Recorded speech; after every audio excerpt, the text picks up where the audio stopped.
promochrétienne.com. Jésus-Christ par la voix du Maître, c'est notre métier.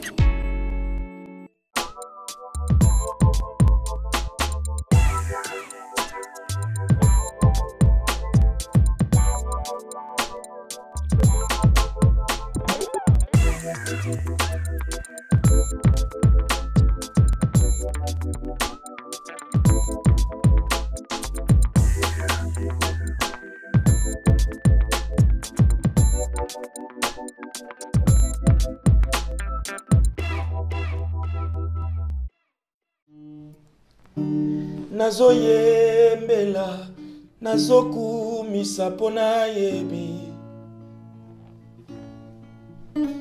nazoyembela nazokumisa pona yebi nayebi ngaye nazalaki wapi pe nakomi wapi nakati ya fulu olokoti ope sitina olingi bisika yozwaki ngai nani alingaki akoma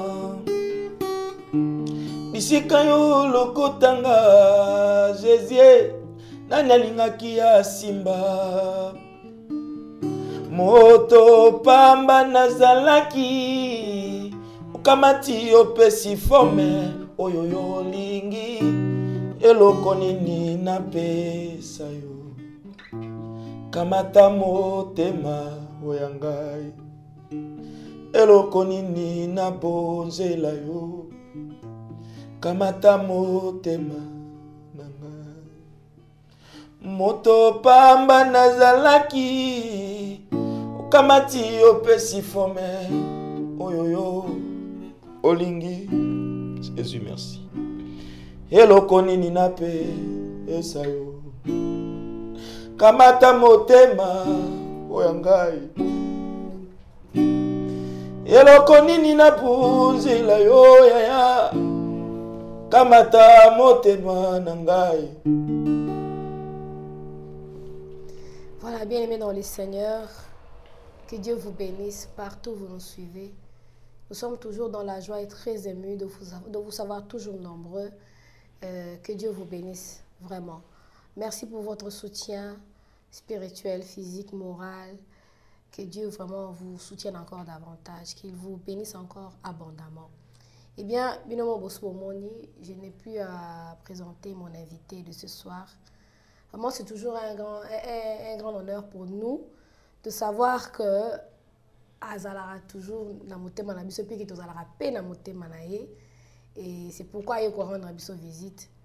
Na sepela mingi na passage aux que béni soit le pas de celui qui apporte la bonne nouvelle de Jésus-Christ. Parce que bien aimé dans le Seigneur, ceux qui nzambe alobakate ndeyo nanga tozate. La Bible déclare que tout a été créé par la parole. Et rien de ce qui a été créé n'a été créé sans la parole. Alors c'est lui qui apporte la bonne nouvelle de Jésus-Christ. Il faut penser à la béni.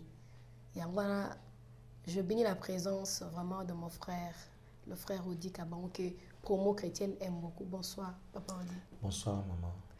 Vraiment, Eza Penza et Seromi pour la biso koyeba les sous que oyo ta la biso en Allemagne. Amen. Vraiment, ça fait longtemps tout le monde est sous cette cala vraiment. Bonne santé, bonne. Non, par la grâce de Dieu, d'abord on n'a pas molli libota na Nzambe, au bazolanda biso bazo opportunité wana. Nzambe apambola bino bisika nyonso bozali et biso zaka na kati makolo nkolo toujours continuer toujours ça msala sauf que de temps en temps comme toujours Nzambe sa songolo keto totambola mwa mingi ezo za pe moi passe pour tozala tout le temps na média mais par la grâce de Dieu toujours continuer ça msala na Nzambe vraiment wana kutoza ya ça la kuto commentaire mingi te. Quand on compte ceux-là qui travaillent vraiment durement, qui bossent vraiment dans l'œuvre du Seigneur, tout le monde appelle le frère Odina Kadi. Amen. Nzamba komisama. Vraiment. Nzamba zalokum. Wana na bao bavani bao tala biso ba vraiment qu'ils en demandent. Parce que ceux batali en Allemagne, batali en Belgique, batali en France, donc encore plus loin na mboka na bino na Londres en Angleterre. C'est le frère Odi qui travaille plus. Et c'est le frère Odi qui est plus, en tout cas, peuple, c'est vraiment frère Odi. Vraiment, c'est une grâce. Il y a Ozoyo Lelo, pendant que tout le monde vous réclame. Vraiment, dans ma pambola, on a eu www.promochrétienne.com. Je remercie Bino parce que sans Bino, on s'allotre ça la vraiment. Je bénis le Seigneur pour l'opportunité à Salinga que Boyambanga Suniska Oyo. Vraiment. Et Nengo Tcholo par rapport à Moussala, nous allons permettre que tous allons honorer. Bandego nous stoppé ba travailler sauf que mutamtazana espace nae onzamba pesier et l'espace onzamba pesi biso tout ça l'effort que tout travail moi makasi pour le coup mon aïe toujours et ça toujours na likolo ndenga na loba souvent but na biso eza to vide en faire faut s'attendre que fait le yemoko. Amen. Vraiment. Vraiment ça me touche beaucoup. Satan ok il fait le yemoko. Papa on dit nazana exemplaire mon liboso nangaya wa ya culte d'adoration mon ko betaki dans Londres. Vraiment total yango. Wow. Vraiment félicitations. Bien aimé so na ozu yango te zwango. Ma ebi to na posa Satan qui est en faire yemoko. So ko ozu yango, c'est vraiment culte d'adoration. Nous avons la salle à quoi ngaté li paté. Mais il siège au milieu de louange et d'adoration de son peuple. So ko ozu temps quoi adorer le Seigneur. Tant sous yango na pena. Après cet instant là d'adoration, tant soké no pe malamoko. Au moins que pona yo diable atika na li fe no yemoko. Po yo ok na ngamu na été. Vraiment nazo senga o penza sombango, ils a penza important. Vraiment merci beaucoup pour ce travail merveilleux parce que bah on avait beaucoup profité nango naga sonza masala kio. Alors bien aimé toye vraiment le loto sur la plus pour na mabongisi moko boyeza calamité oyo papa odi yo moko on préféré yo moko le bel kamango eza le kambuya samedi moko le 12 juillet. Vraiment on peut se dans nos programmes par rapport à cela. Oui, topamboli nzambe par rapport à mutu no tuninga et maman. Tozana mabongisi moko na mboka Belgique, précisément na Bruxelles. Ton a culte moi louange et adoration au pied de Jésus. Parce qu'il y avait une femme oyo adagindumba mokili mobimba et bagay ka mobolo et bagay ka boto la mibala bato et bagay ke ye en tout cas go tike na un homme marié mais un jour aille au pied de Jésus pour nous parler parfum et ils allaient jour au vin et changer. Amen. Adoration moi si on a qui nango pepe nanzam ndem te sala ke toucher trône ya Jésus pe Jésus a ibisi abili solo na yo et au beta en monde entier les lotos au beta yango. Donc au pied de Jésus les 12 wana nazana ko ndimete malade moka ko kota na kata salwana mais na ndimite na yeso tozo salela akobima na maladie na. Donc au pied de Jésus nyonso oyo etungisaka biso biso to fukama et fukami. Amen. Et tous autres éléments de terminer Jésus. Amen. Peut vivre na biso et changer. Mais frère Odi, c'est que moi je nazo komekana comprendre mais je n'arrive pas encore à saisir et ça que depuis un certain temps beaucoup d'artistes au bazo sala musala nzambe ba mo préféré na bango basala ba culte d'adoration. Il y aura journée de louange et d'adoration. Mais il y a des sous les concert.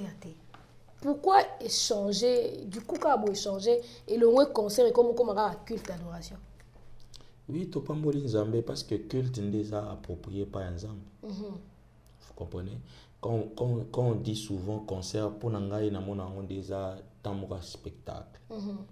Mais quand on culte, nous avons que na présence en Zambé pour na gumba melaye parce que sur tali interview musu ya kaloma maman yebisa biso na conseil à le legende otobini to sepeli mais lelo ozomona que attitude ya bato eza mabete mutu nyonso tu oazo sala o akoma culte d'adoration culte de louange parce que biso to ya rendre culte moko ya action de grâce et pas celui qui nous a racheté. Vous comprenez yangano moni bato nyonso bazo tia nini wana ya culte.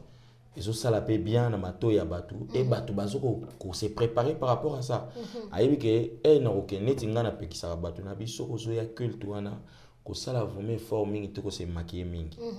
de peur que na présence de Saint-Esprit au joyau et déformé yaka na attitude oyebi ke ndenge nazo kende boye lelo moni to kendaka culte moni ta za nelike maté lelo et ko changer vie na ngai il kambo boye pasteur ko loba mususu ko ta bima bide yake nzambe leo so ina ke pasteur ate ngai donc na culte obiso to sala ezape bongo nazana ko ndimete ke mutu moko soki aye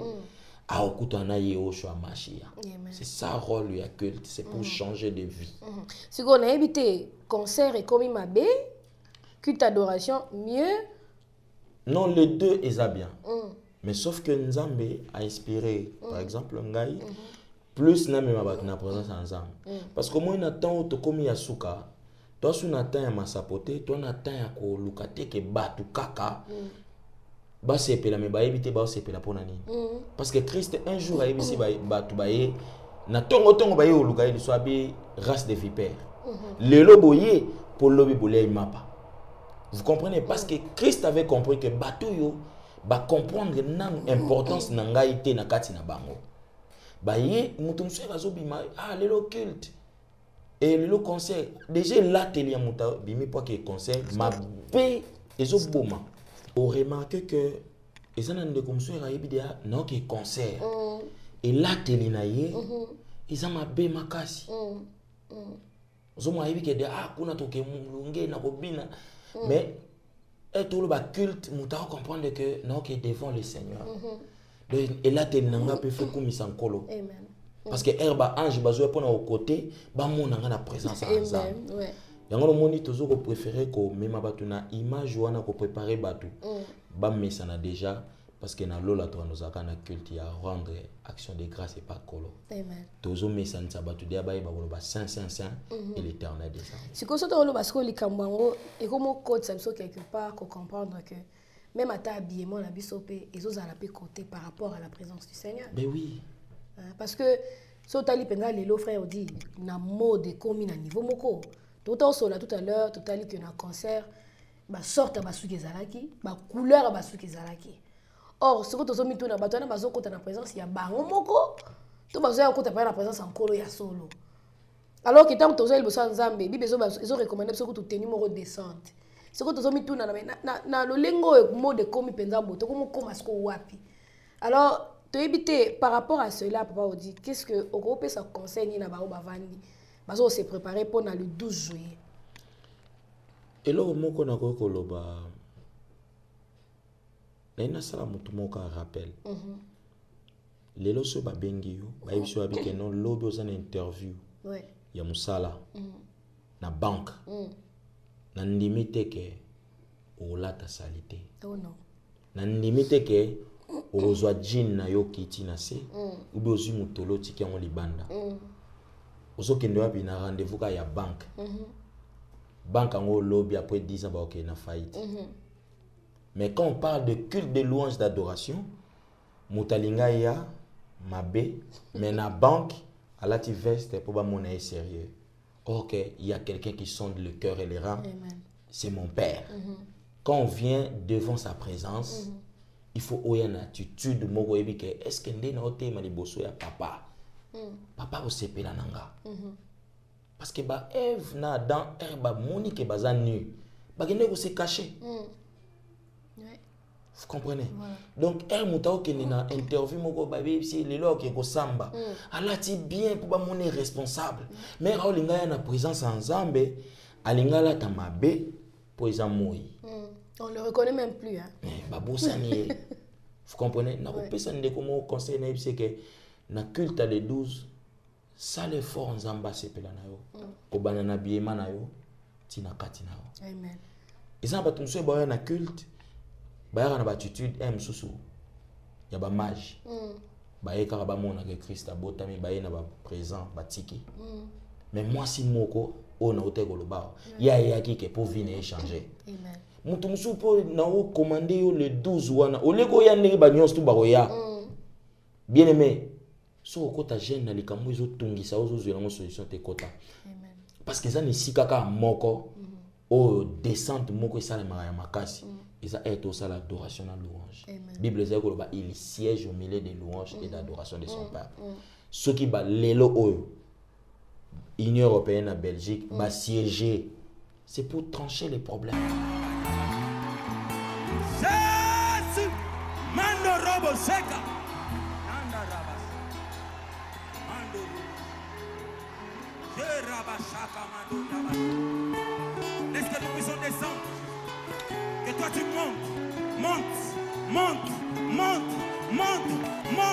monte avec ton peuple. Je rabashaka.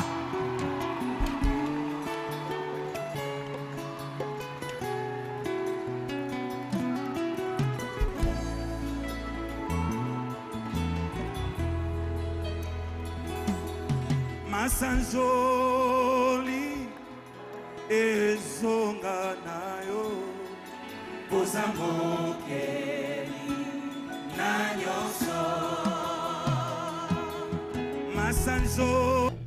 Quand le père azoya okita naba ange naye, c'est pour trancher nos problèmes. Amen. Vous comprenez? Mazan a besoin de que tu aies nzambe. Problème nanga yango. Ana besoin de te que ozamo santo. Atabi tumbezo bundisa. Mena ebe so longa. Amen.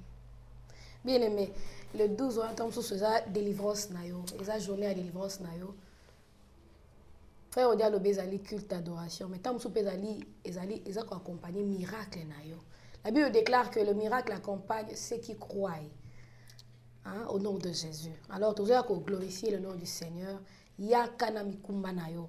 Mais, frère Odia lobi, tant tu as goumama, n'a pas problème avec le Christ. Mais tant tu as télé bakana Yesu. Donc, nos fardeaux restent là, par terre. Alors, yaka o fukambisa. Makamozo tumisa. Frère Odia, moi extrêmement boé. Yesoyo. Yesoyo.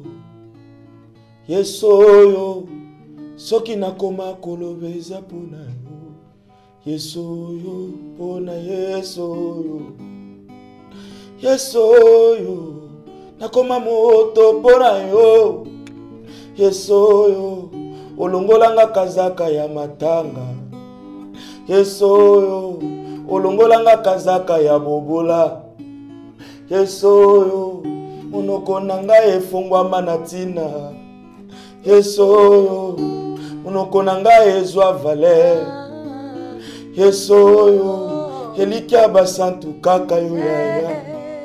Yesoyo molobeli na biso epa ya papa.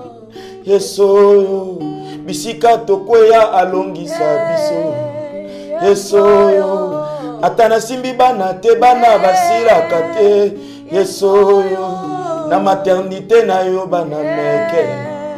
Yesoyo na calendrier na yo kombo na nga eza. Yesoyo moloko. Yesoyo Yesoyo. Vraiment, si on a adoration, pe louange à boy.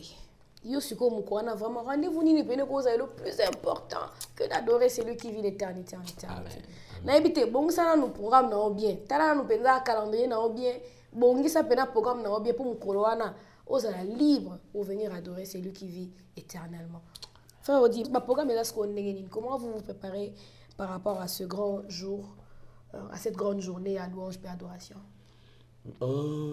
Équipe Toro Tanangoza, il y a ministère de la consolation. Tout ça, on s'est préparé. Moussala Nyonste Saïman en Angleterre. Tout yaka le jour J pour nous présenter. Moussala on a devant Christ. Donc nous on se prépare vraiment très bien, spirituel et sur le plan il y a travail. Na côté ya bandeko oyo nzamba sali grâce que bazo organiser milulu oyo. Bazo se préparer très bien de façon que Moussala vraiment et s'est passé en bonne et due forme. Et billets ça déjà en vente. Mais je crois que chef waza chargé à Moussala parce que on a plus pour nous combattre là. Et mutazana ba domaine mususu parce que mutu par lui que nous avons touché que toi ba ozala jour wana na Saint-Michel pour adorer Christ. Donc le reste c'est lui. Moi c'est plus la parole et l'esprit. Amen. Alors, y a-t-il disons un producteur ou bien celui-là qui est derrière toute cette histoire. Oui, il y a un homme de Dieu, l'évangéliste de Serge. Nao s'est rappelé, il y avait un frère représenté Ngaye. Ces frères-là m'aiment beaucoup. C'est un homme de bien. Et tout ça, il y a un salamoko. Je me souviens encore, il y a un salamoko. Mais il y a un bengi, c'était non, il y a un pour mes amis papa. Et il y a un kati, il y a un baluki. Est-ce que mon azali na isibande ko na bien tout cas bosanga grâce botikanga journal yona ke sam sala et erna yaki zamba kumisa a kumbama ki vraiment et to garder ma relation bien tim comme ça benga isinga mindeko zamba vraiment toucher ngai to ça no eloko na c'est que ne vas-y sala nde zamba tindio au sala essentiel les que peuple ensemble base en présence na parce que quand on a présence ensemble les ma communion amen frère dit est-ce que ça n'a pas souvenir moko boyo garda ka yo mo polo ba que so na zongi sikawana ya on pene sala que na tenir ferme même si mon pépé ko ya mais na vanda kaka mais oui maman bato ko biso boyo to za na droit au vanda wate ouais ça na droit au vanda wate vous savez so ngokuma melanzami malamu kotala ozate tala ozalaki parce que so ozotala ozali omona bolamu nzambe te mais so bandi kotala ozalaki kala o remarquer que ezana nzembo moko tozoyemba mais nanu nzamba permettre teke bima tobi to bandi na omwa kala to tamboli no bisika mais na tango pasi tika ibisote amen. Vous comprenez?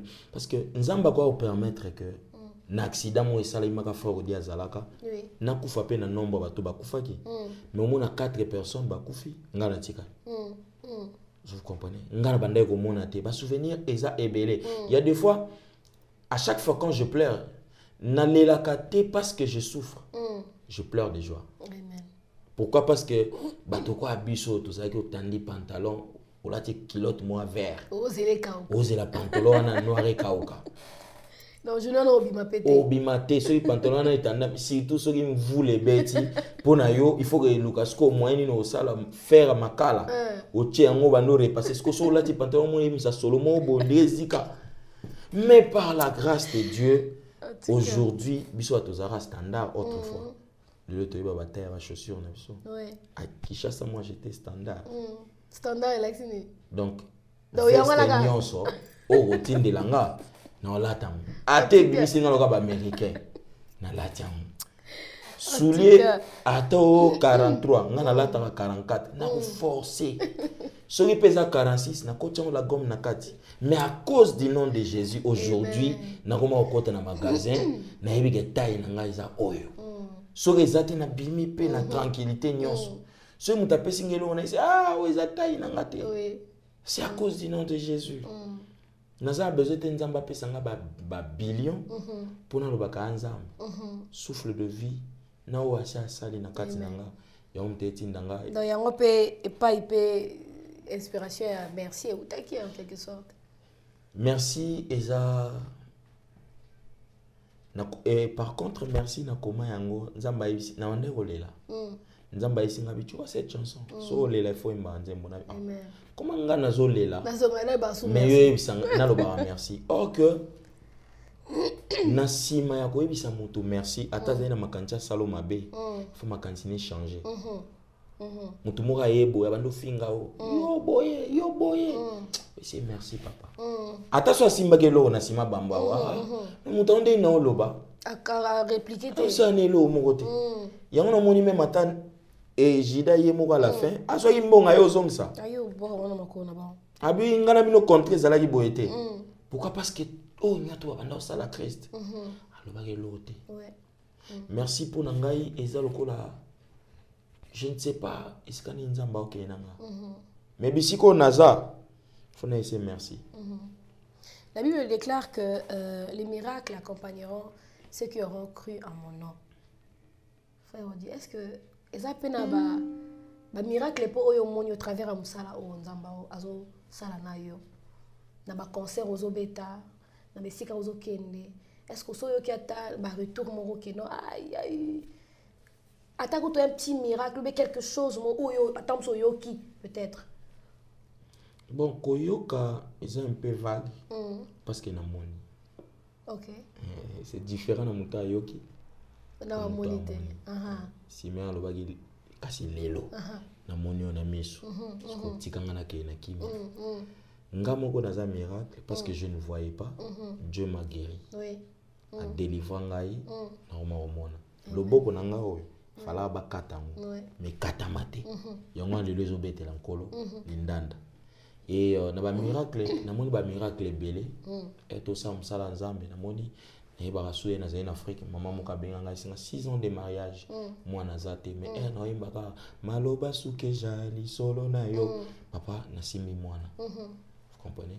Je me rappelle encore avant être dans sa préparation et à concert à Londres, na passé dans une émission, il y avait une maman à Benga Zana mwana obima ba andobima ba mbuma moko ne nzoto ba meme na hôpital mais sali lo moroté mais tiens zo comprendre dans ta pesi ba kisi mais sali loté et maman on est rabengi ala musa ke lo mona kati nanga abinzambo yo asala ke yo banda o mona te ozo mona nazana wondima ke soko bondeli pona mwana ngai Aubika et sur place na bondelaki na bondeli sili na complète na to mona na été et par téléphone na Olive TV et après cette maman m'a appelé papa dit soyez bim komo le kan émission bondela pona nga boy nanga c'est maman na nzolo balikoli ko nazo leka parce que nazai pressé ai singa bien mais papa mwana naka eka yo bondeli ka ndengo yebisaki ngai pona isaki na bi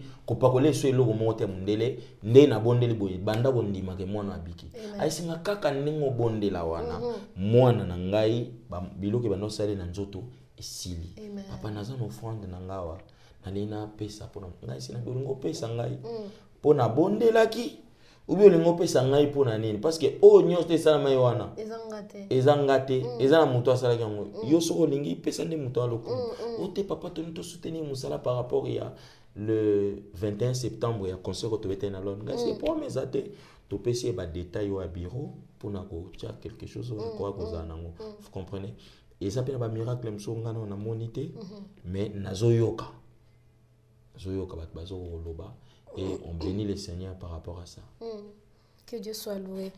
Alors, vraiment, tout le monde attend milité, frère Odi. C'est vrai que tes yeux peuvent attendre moi, qui est. Mais elle a toujours essayé de répondre à ce que mon ayo na www.pommochrétienne.com. Donc, il y a un soko qui na yo, ça la fort ya ratata. Pour ça na ba baluka kayo penza ouais, en Allemagne, baluka kayo mais so ba kotika na www.pommochrétienne.com. Tant ba monyo ba ça dire aussi pila. Attends, il y a un autre qui a concerne l'Allemagne ou bien à ça qui culte d'adoration en Allemagne, mais quand on est pas monio boé, bah c'est peli déjà. Mais on a invité Bangonions tout, les 12 Belgique, Bruxelles, les Agar à côté, Baya Togumba Melancolo. Alors programme Ezali le samedi 12 juillet na 17h na katia salle beaucoup au théâtre Saint-Michel. Venez vraiment nombreux. Est-ce que pour tenir peine à heure, frère Odi? Parce que pour les Congolais, ils ont 17h, 18h30, ou 19h moins. Oui, par la grâce de Dieu, na ebisa ki basala nzambo bazo organiser ngo. Que basala grâce wana, basala biso faveur parce que moko to bonelaka to esinzambe que journée on les amaboko na omenzo to sala mingi. Quand tu vois la salle étondité ozo zela. OK, le Saint-Esprit na ba ange basi ba koma ki baza en rendez-vous. Na isa ki bandeko bazo organiser que ba prévoir que biso to mata poto andoko adorer sur koki en tout cas t'as 2 personnes. Ba permettre biso to mata to comme ça. Parce que des fois toujours comme apprécier na scène makambo ifai to sa na nzambe mo to sali yango penda tsepo tant et comme c'est ça les airs biso te photo kata on essaie vraiment bande ko ba sa biso grâce wana to mata era bien pour to ebisa nzambe que silence na et absence na été on obi pile comme moi bien sur le silence de Dieu et zo continuer vous marcher avec l'album le silence de Dieu en tout cas ti lelo ba to zo découvrir na komisa nzambe na mo bande komo na Kenya ba komelinga ba bito kaka noko na binote mais toujours sentir puissance moko eza na sima ya voix na yo et banzembo nga ezo ko mapso na présence nzambe et tous appena quelques congolais tous obeta ça musala mo gospel to lingi vraiment to interpréter pe banzembo et to pambola na nzambe silence par la grâce de Dieu nzambe azo sa ngo ngolo eza mwana faut toujours pas pesa étant akola plus na zana mo mesono teke après 2 ans na bimisi album je laisse toujours le temps parce que faut pas découvrir ba moteti ngube ala ginini aya koti likambo nga pesinga mituna pourquoi quand Dieu vient c'est pour donner des solutions mais pourquoi il faut appeler ça mutuna donc il y a des choses pourquoi zemezanga mobali tu vois il faut pas toi soit temps wana ya ko ça nga ba tout le temps s'amuser avec l'esprit voilà na kati album moso soit jalité oh ya ya moso soit jalité namoni nanu te oya kokani na Yesu moso soit jalité oh ya ya moso soit jalité ménopause des fois kasi nzambo yo apesi sara mwana Mungu wa majabu mosusu azalite na pokwa lelo mosusu azalite Alléluia Yesu azwa bato mosusu na ngaba aye na bango na Kinshasa alekisi bango na poto ti azomema bango na lola mosusu azalite semba biloko ta lokota mosusu azalite Zamba keso mutu na mbujimai aiba ata Kinshasa te komika na Kinshasa sali transit ayeni na Belgique pe mutu ana na moment tolobo ana transit entre Belgique na lola est-ce que nzamba bon to ko kanise na na moniete bien mais est-ce que vous avez remarqué que émission ça n'est morte na ba émission so salaka tozo yebate ça peut aussi arriver que quand on est aussi sia boy tomati déjà réalité tozo se préparer mukolo na mukolo Yara ko se jour dans la biso le 12 juillet. Yangwana biso na ngaye. Etali na ngomba. Esika lobi kona ngai. Ezobuta. Na longola miso na bato ngaye. Natalela Yesu. Ye mosisa yako. Ndima na ngai. Yangwana miso na ngaye etali nalo esika lobi kona ngai ezuta nalongola miso na bato ngaye natalela Yesu ye mosisa yako ndima na ngai Fodi pesa biso mwa gu ya mwa Oyo c'est la biso le 12 juillet. Nani yaka na elige pa moto oya bungisi kondima ezali yo Yesu nani apesaka bolingo na mitemo yo ezoka etona bapota ezali yo Yesu mosilisi apasi na ngai molobeli na ngai na papa oya yebi lobi na ngai ezali yo Yesu wananga na lembie lokola Mose atombolaka maboko na ngai pona silisa mission nani ayaka na elike pa moto oya bungisa baboti ezali yo Yesu nani apesaka bolingo na moso yatikala na bana mobali akenda ezali yo Yesu kolo na bilembo musungi abalemba elikia na nga na tango nyoso na yembelaka yo yo nde oshanja lobi na ngai bato bafandaki baza kochola lelo bakoma kobeta maboko po Yesu akota azwa solution musukisi akolela na ngai motomboli ya fami na ngai bisika ngai namonaka mayele sili ya bandaka nde wana yangwana maloba esila pona nini kolela na nga eza ya esengo po ete yokangola ngai osenga mbongo te soki ezalaka na savant asalaka découverte ya odi mbele chaque jour nafutaka impôt mpo na découverte ya sala kasi okenda kozwanga na famille ya baluba famille oyo ezanga valeur famille oyo ya baorgueille ochange nga okomisi nga oyo olingi eloko nini napesaka yo Yesu swana yo lokumu mosungi ya balemba Jésus. Aza bien Zamboyo. Frère Odi, est-ce que les billets sont encore en vente? Mais tu as billets sont en vente, mais tellement que ça en Belgique, il y a un ami qui évangéliste Serge. Je crois que beaucoup zoé. Il y a un camion qui est en Belgique, en Belgique. Voilà. On a un point de vente pété par rapport à l'organisation. Je sais que les billets sont déjà en vente, mais par la grâce de Dieu, ce que vous avez expliquer très bien. Voilà, nous avons reçu pour vous l'évangéliste Serge. Nakati ya plateau à www.promochrétienne.com. Yé Oyo Azali, Sima. Donc dans les coulisses, il y a tout ce qui se prépare pour le 12 juillet 2014. Oyo Azali, un culte d'adoration à l'honneur de notre Seigneur Jésus-Christ, pas intitulé en haut au pied de Jésus.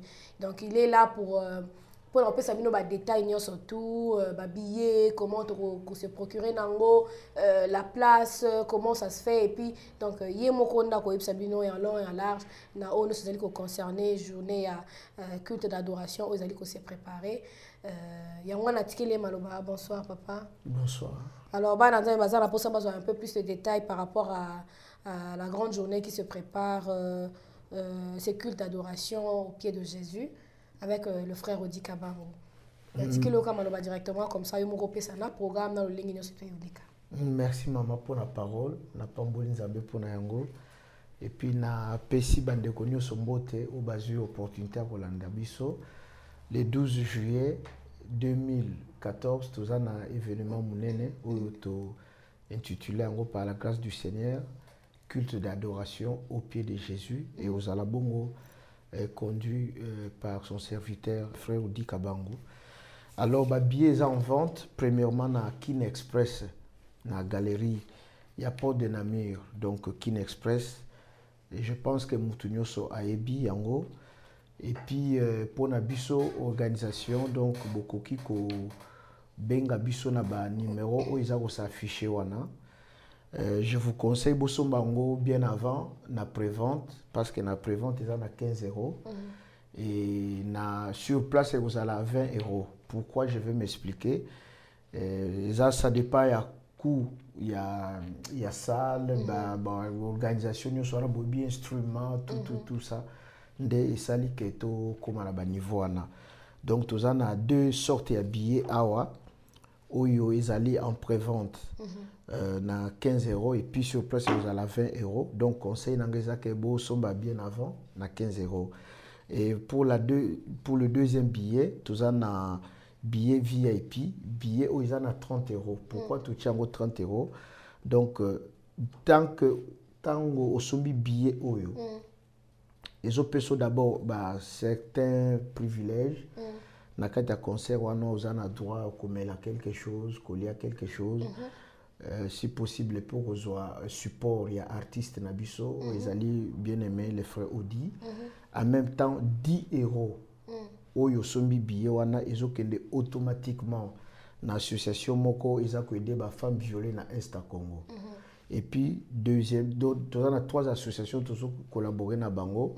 Et deuxième association, ils ont dirigé par maman, moi aussi, il y a évêque Mouchebele, il y a l'église Nouvelle-Jérusalem, il y a scolarisé Bana Nyoso dans le niveau Afrique centrale, non seulement dans RDC, dans Bénin, Cameroun, ainsi de suite. Donc, tous on a 3 associations qui ont collaboré dans Bango, qui ont aidé les femmes violées, pour l'Est, et ensuite, qui ont aidé les gens qui ont la possibilité de parce que les parents ont moyen de permettre Bango de batanga. Donc, c'est-à-dire, tous les égoïstes pour na biso mon côté, tu penses puis na bande comme sous. Donc, ceux qui ont eu un événement oyo, penser que quelque part vous soutenir moi na moko bien une femme qui a été violée, bon on a eu qu'on permettre à qu'elle ait des soins médicaux. Voilà. Ok. En tout cas, que Dieu vous bénisse. Papa Odia Ote Koloba déjà les Kambouya heure par rapport à la ponctualité. Donc, on a déjà beaucoup organisé afin que nous surtout est vraiment à l'heure. Oui, merci pour la parole. Donc, culte Nabiso Banana 17h. D'abord, par rapport à salle, ils ont coûté énormément beaucoup d'argent par rapport au PAR.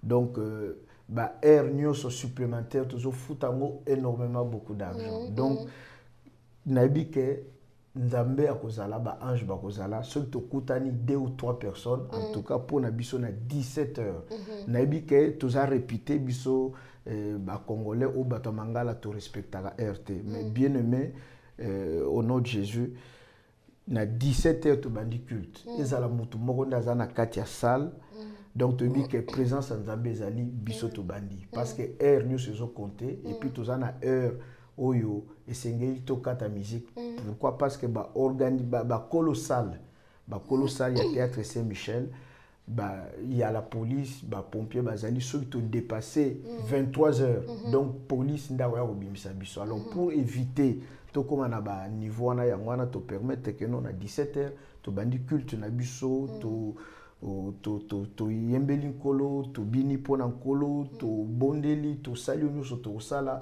pour permettre biso plus tard 22h30 to libérer salle to za bato na nzambe to za bana nzambe et bible lobby to za bato ordre to za pe censé to la kisana bato o wana ba colossal que non to za non seulement bato molimo mais to bi pe ko to sa oyo mais je suis sûr et certain aussi n'a profité de l'occasion théâtre Saint-Michel les salle moko bato baebiango eza na commune ya Etterbeek na sortie métro Boileau ou Montgomery eza vraiment esika kubunga te Bruxelles c'est pas une grande ville c'est pas Paris c'est pas Londres c'est pas Berlin non plus donc c'est une petite ville oyo okoki à partir ya port de Nami okozwa rien que tram ou métro moko ezo conduire directement tina salwana eza esika mo kubunga te théâtre Saint-Michel eza kaka moko na kati ya ville à Bruxelles. Que Dieu vous bénisse. Vraiment que Dieu vous bénisse. L'évangéliste Serge a été tellement clair, vraiment. Pour l'adresse, vous avez déjà s'afficher na www.pourmonchrétienne.com na écran na bino bozali kotala.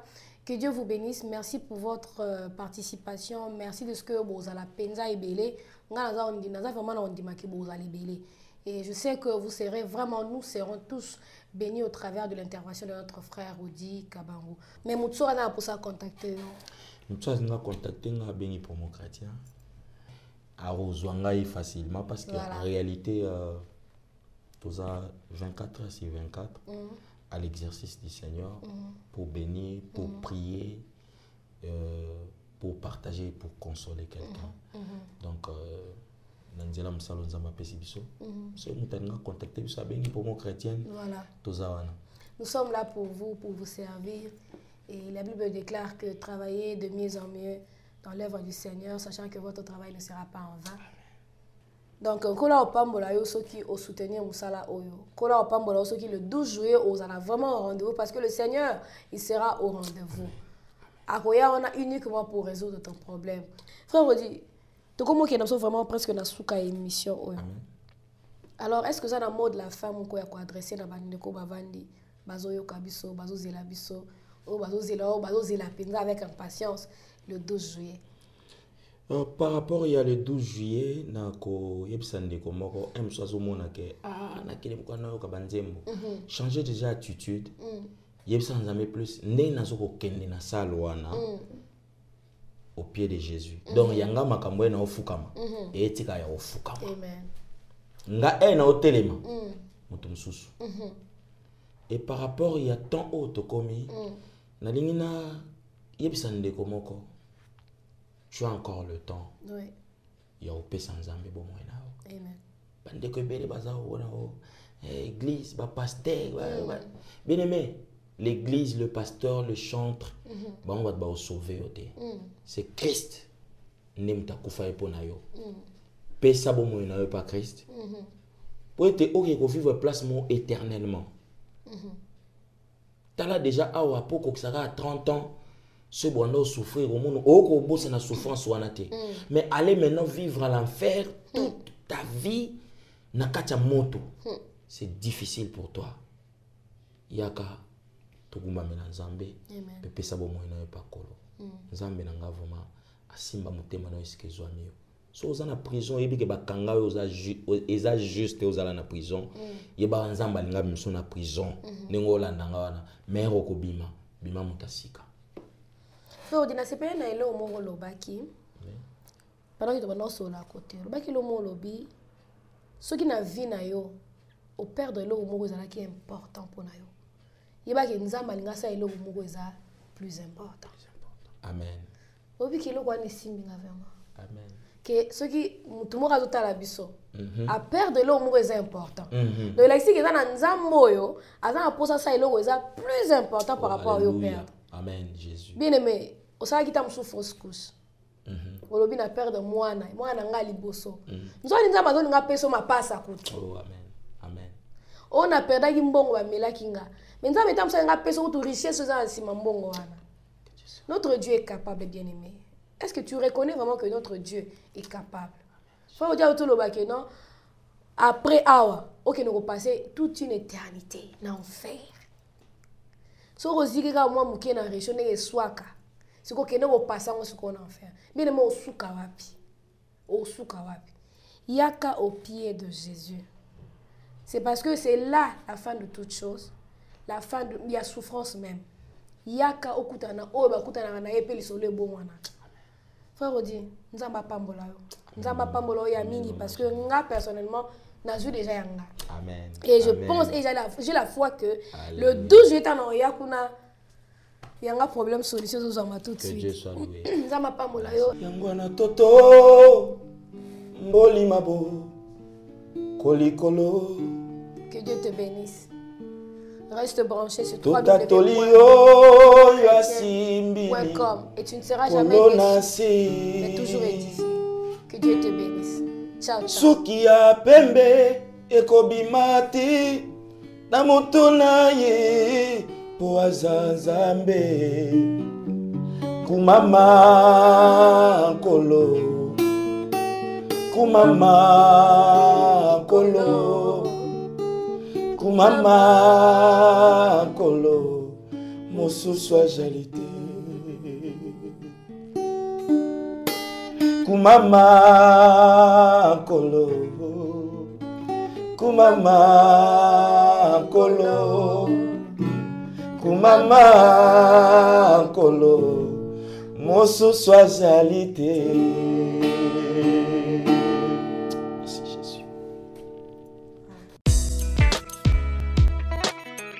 Congochrétien.com. Jésus-Christ par la voix du Maître, c'est notre métier.